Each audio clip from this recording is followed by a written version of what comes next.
History often remembers loud moments, wars, speeches, revolutions. But sometimes the world changes because of a single quiet decision made by one person in a small room. On September 26, 1983, that decision belonged to a man most people have never heard of, Stanislav Petrov. The Cold War was at its peak. The United States and the Soviet Union were locked in a tense standoff, each side armed with thousands of nuclear weapons. Both nations believed the other was capable of launching a surprise attack at any moment. To prevent that, the Soviets built an early warning system designed to detect incoming American missiles.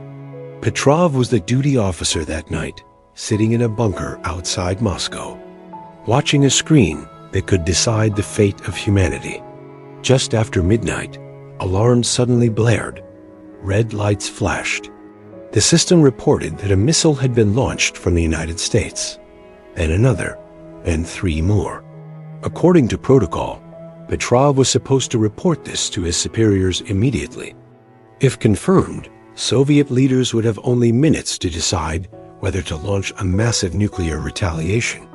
A global nuclear war could begin before anyone could double-check the data. Petrov stared at the screen. He felt his heart race. He knew the system was new and had never been tested in a real crisis. He also knew that 5 missiles made no strategic sense for a real American first strike. If the United States wanted to destroy the Soviet Union, they would launch hundreds, not 5. The computer insisted the data was real. The rules told him to trust the machine. His training told him to follow protocol. But Petrov hesitated. In that quiet moment, he made a choice that defied orders, logic, and fear. He reported the alarm as a false signal. He chose to believe his intuition over the system. Minutes passed. No missiles arrived.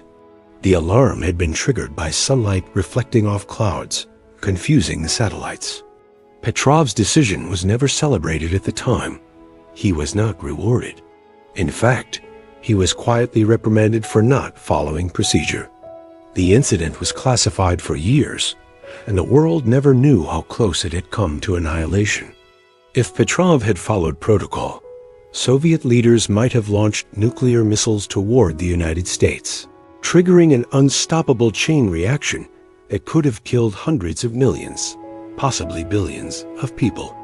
This was not a dramatic battlefield victory or a famous political speech.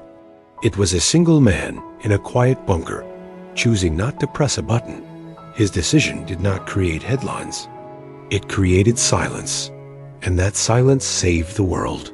Small decisions often seem insignificant in the moment. Petrov had no way of knowing how history would judge his choice. He only knew that something felt wrong. In the middle of a system built on fear and automation, he acted like a human being. He questioned the machine. He questioned the doctrine of mutual destruction. And for a few critical minutes, he trusted his own judgment.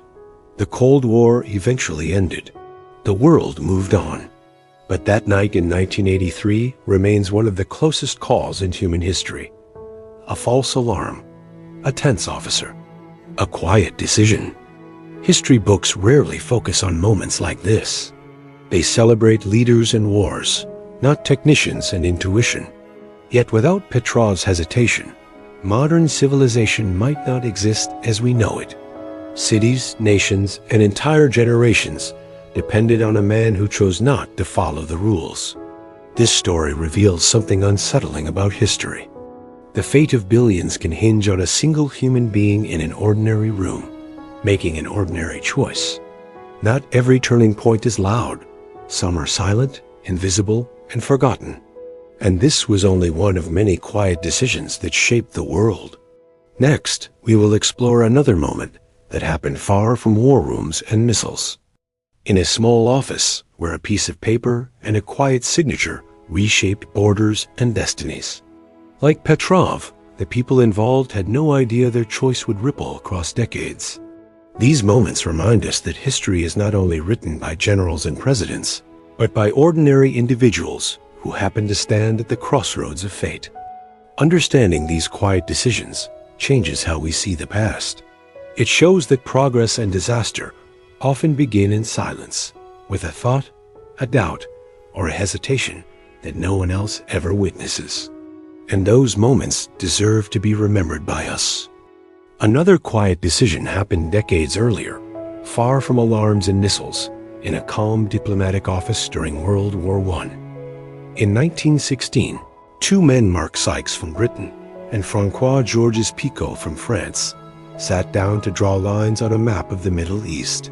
There were no battles, no dramatic speeches, no public announcements.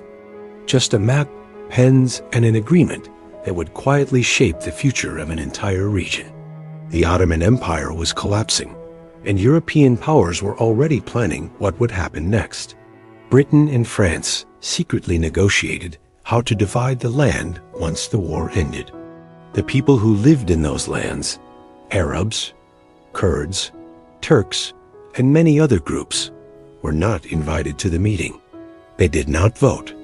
They did not consent. Their future was decided without them.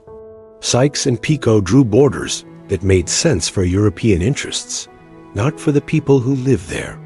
They divided tribes, merged rival groups, and ignored centuries of cultural and religious differences. To them, it was a strategic move, a practical solution to manage territory after the war. To the people of the region, it would become a source of endless conflict. The agreement was secret at first. When it was later revealed, many felt betrayed. Arab leaders had been promised independence if they helped fight against the Ottomans. Instead, they found themselves under new foreign control. Nations like Iraq, Syria, Lebanon, and Jordan were shaped by these lines. But the borders did not reflect real identities or histories. They were artificial creations, born from a quiet decision in a distant office. The consequences unfolded slowly over decades. Political instability, coups, civil wars, and regional conflicts all traced their roots back to those borders. Tensions between different religious and ethnic groups were intensified by forced unity or separation. What seemed like a simple administrative choice became a foundation for some of the most complex and violent conflicts of the modern era.